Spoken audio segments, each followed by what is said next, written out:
Untuk informasi lebih lengkap dan berita terkait, klik link yang ada dalam deskripsi. Dan jangan lupa untuk install aplikasi CNBC Indonesia di App Store dan juga Play Store. Jangan lupa subscribe Dan si ya. masal tentu kita harus menunggu ya bagaimana nanti kaitan dari Kementerian Kesehatan karena juga akan terkait juga dengan jenis vaksin yang mana yang digunakan. Mengingat memang dalam uji klinik saat ini yang kita tahu memang beberapa vaksin kan memiliki persyaratan yang berbeda terkait dengan cara penyimpanan, cara pemberian, durasi, artinya jarak antara suntikan pertama dan kedua dan seterusnya.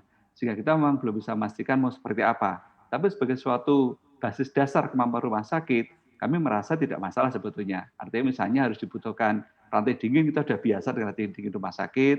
Kalau misalnya dibutuhkan penyimpanan dengan suhu yang katakanlah mungkin harus ultra low misalkan begitu ya, kita juga bisa siapkan karena itu juga sebetulnya bukan sesuatu yang artinya itu bukan sesuatu yang luar biasa sebetulnya.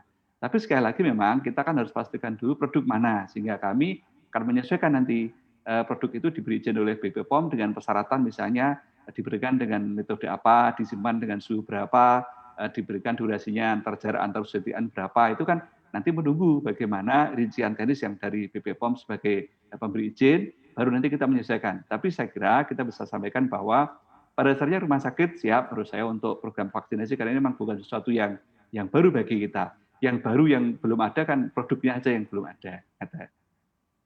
Baik. Kalau untuk biayanya sendiri apakah sudah diperhitungkan Nah, begitu ya apalagi oleh biayanya. Apalagi biayanya tentu kami lebih tidak bisa menjawab lagi karena toh produknya juga belum ada. Tapi begini, kami justru berharap pemerintah melihat kemarin pengalaman misalnya waktu kita bicara soal tes COVID ya kan juga sempat terjadi polemik sehingga akhirnya pemerintah sudah menetapkan pagu biaya.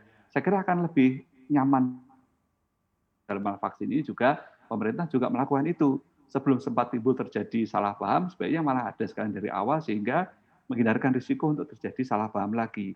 Itu saya kira lebih bagus untuk semua. Bahkan kami juga usul kalau boleh, kalau kita melihat sekarang pemberitaan kan ada kata-kata bahwa terbagi dua yang subsidi 30%, yang mandiri 70%.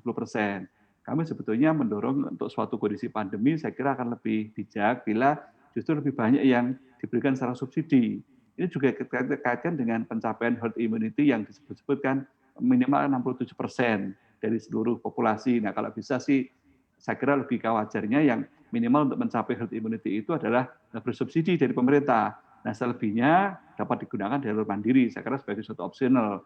Nah, itu juga akan mengurangi nanti ekspektasi yang cukup besar dari masyarakat yang kadang sampai berlebih ekspektasinya, karena tadi salah satunya itu pembagian antara yang bersubsidi dengan yang mandiri. Kalau nanti jelas bahwa memang lebih banyak yang sisi yang bersubsidi kan orang lebih tenang tentunya ya, tidak harus merasa mencari yang berorder seterusnya tadi. Usul kami demikian. Oke.